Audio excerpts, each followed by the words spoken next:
है रामलीला। माना जाता है कि आदि कवि वाल्मीकि जी ही इस कलयुग में गोस्वामी तुलसीदास जी के रूप में जन्मे और उन्होंने मानव जाति के उद्धार के लिए संवत 1631 में रामचरितमानस की कथा का आरंभ किया। गोस्वामी जी स्वयं कहते हैं कि 4 वेद, 18 पुराण और सभी शास्त्रों को पढ़ने का फल आपको रामचरितमानस से मिल जाता है। राम जी की कथा सबसे पहले शिव जी माता पार्वती को सुनाते हैं।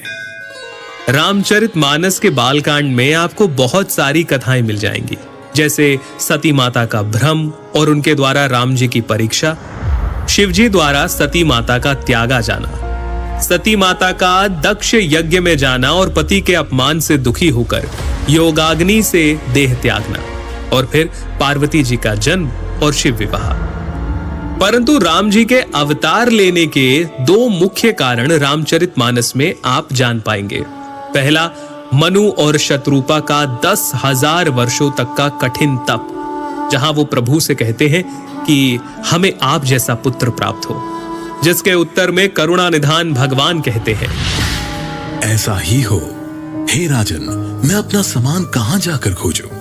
अतः स्वयं ही आकर तुम्हारा पुत्र बनूंगा। और दूसरा कारण नारद मुनि का भगवान विष्णु को दिया गया श्राप। तुमने मुझे ठगा है, अतः अपने किए का फल अवश्य पाओगे। तुमने हमारा रूप बंदर सा बना दिया, अब बंदर ही तुम्हारी सहायता करेंगे। तुमने मेरा बड़ा आहित किया है, इसलिए तुम्हें भी स्त्री वियोग में दुखोगे। एक ओर जहां राम जन्म की भूमिका बन रही थी, वहीं पुलत्स्य ऋषि के कुल में जन्म हुआ भाइयों समेत 10 सर और 20 भुजाओं वाले प्रचंड पराक्रमी रावण और उसके भाइयों ने ब्रह्मा जी की तपस्या कर उनसे वरदान मांगा। रावण ने कहा,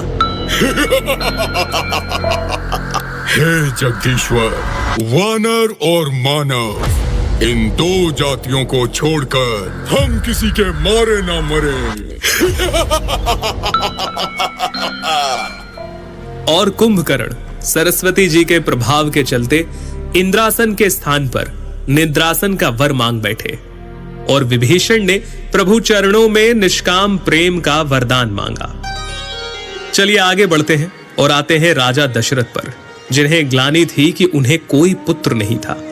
गुरु वशिष्ठ के कहे अनुसार महाराज दशरथ ने ऋषि श्रृंगी को बुलाकर पुत्र कामेष्ठी यज्ञ किया, जहां अग्निदेव स्वयं हाथ में चरु यानी कि खीर लिए प्रकट हुए, और इस खीर के प्रभाव से तीनों रानियां यानी माता कौशल्या, माता कैकेयी और माता सुमित्रा गर्भवती हुईं, और चैत्र मास के शुक्ल पक्ष की 9वीं तिथि को दोपहर के समय प्रभु श्री राम का प्राकट्य हुआ।